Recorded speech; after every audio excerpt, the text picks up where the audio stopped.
Assalamualaikum warahmatullahi wabarakatuh. Kami dari kelompok 3 yang beranggotakan 1 Agnes Cyndia, 2 Nuraini Handayani, 3 Aprilita Wulandari, 4 Nurul Ilmi akan mempresentasikan sumber-sumber kebenaran berupa ilmu, filsafat, agama, dan bagaimana peran agama bagi manusia. Sumber kebenaran ilmu. Sumber pengetahuan adalah tanda-tanda yang ada di dalam alam semesta, yang ada dalam diri manusia sendiri dan sejarah, atau dalam berbagai peristiwa sosial dan berbagai aspek bangsa dan masyarakat, dalam akal atau prinsip-prinsip yang sudah jelas dan di dalam hati.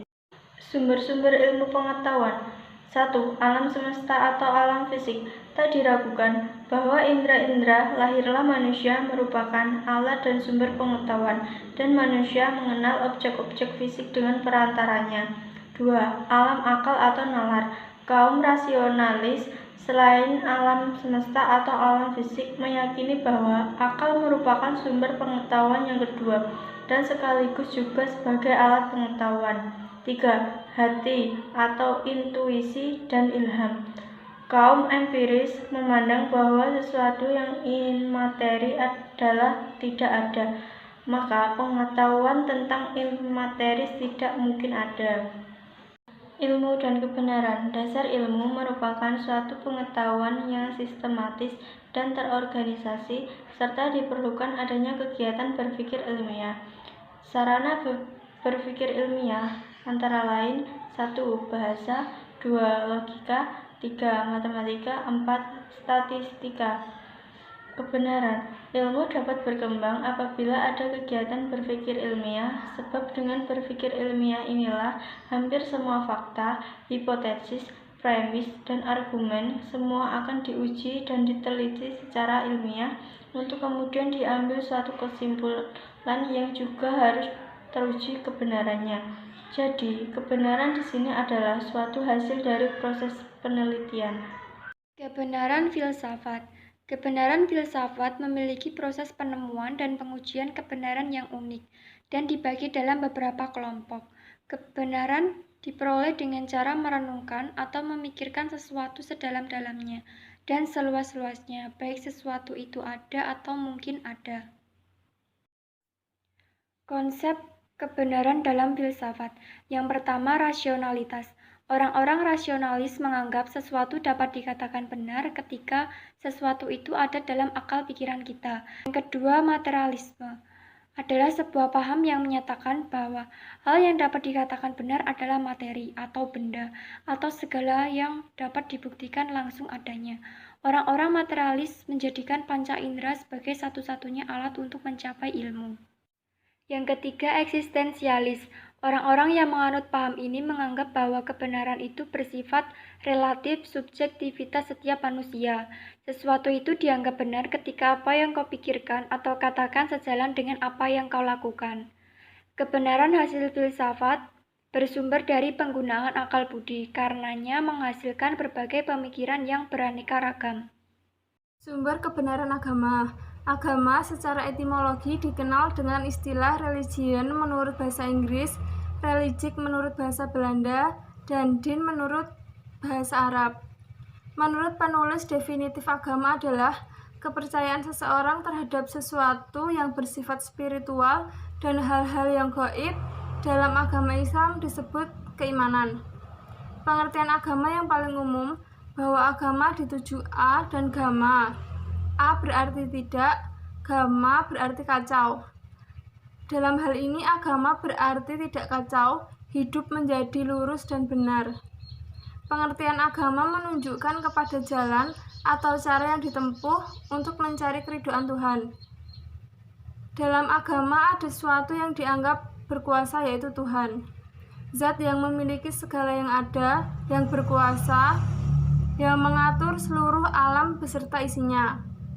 Agama menurut produk kebudayaan atau pengembangan dari aktivitas sebagai makhluk pencipta kebudayaan. Agama dapat dianggap sebagai suatu sarana kebudayaan bagi manusia. Dengan sarana yang ada, manusia mampu menyesuaikan diri dengan pengalamannya dalam keseluruhan lingkungan hidupnya termasuk dirinya sendiri, anggota-anggota kelompok alam, dan lingkungan lain yang dia rasakan sebagai sesuatu yang tidak terjangkau oleh penalaran manusia. Kehidupan beragama pada dasarnya merupakan kepercayaan terhadap keyakinan adanya kekuatan gaib, luar biasa atau supranatural yang berpengaruh terhadap kehidupan individu dan masyarakat, bahkan terhadap gejala alam.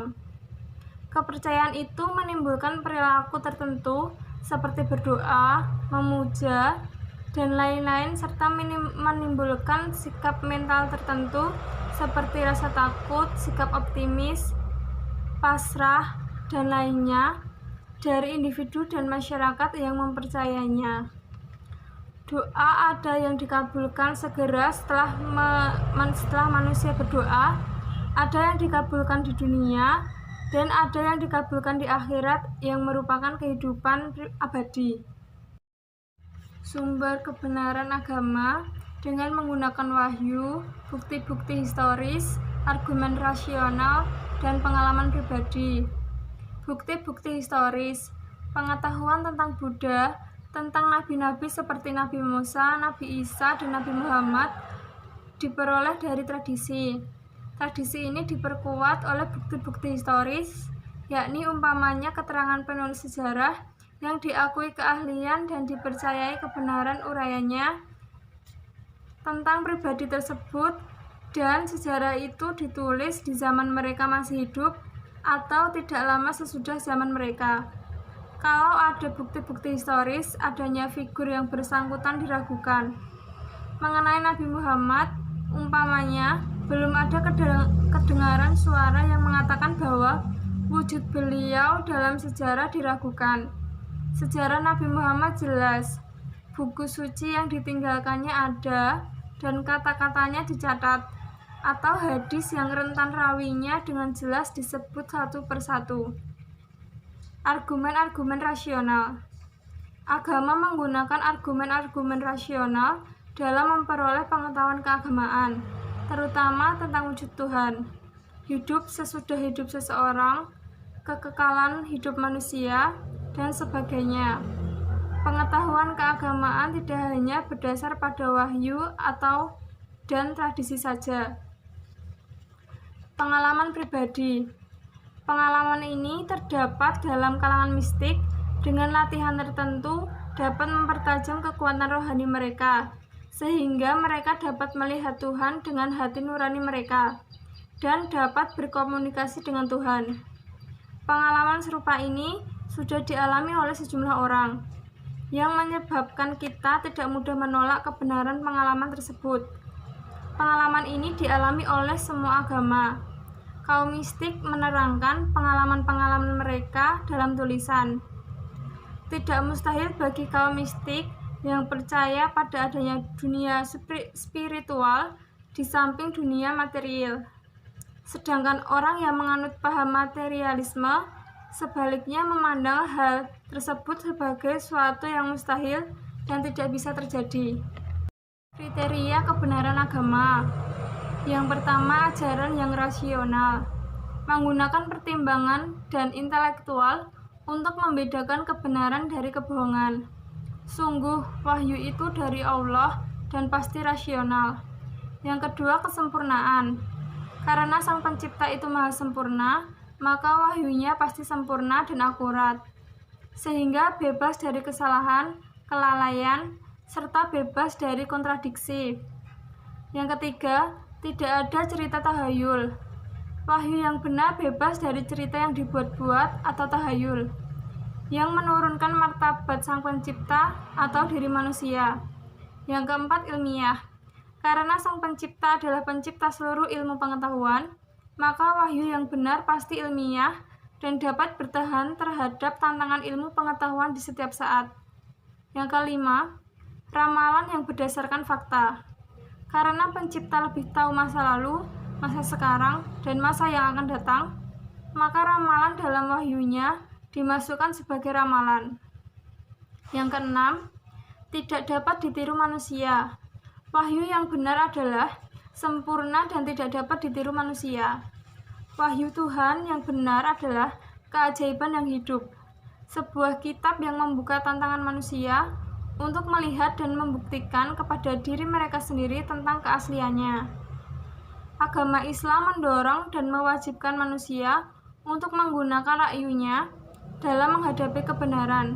Dapat dilihat dalam surat Al-Baqarah ayat 146 dan 256, surat Ali Imran ayat 7-8 dan 18, surat Al-Isra ayat 36 dan 107, surat Toha ayat 114, surat Fatir ayat 19-28, surat Az-Zumar ayat 9, surat Al-Mujadalah ayat 11, surat Al-Alaq ayat 1-5, dan surat An-Nahl ayat 43.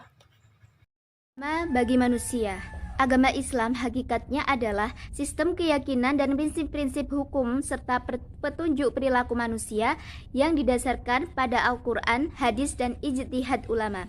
Berdasarkan hal ini, Islam paling tidak mempunyai 4 fungsi. Yang pertama, agama Islam berfungsi sebagai tuntunan bagi manusia agar memiliki al-akhlak al-karimah atau perangai yang mulia dan terpuji.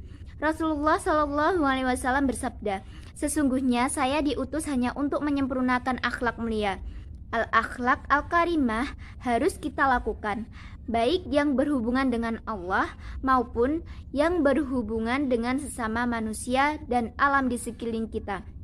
Kedua, agama Islam berfungsi sebagai jalan untuk menggapai kemaslahatan, ketenangan, dan kedamaian serta keselamatan baik di dunia maupun di akhirat.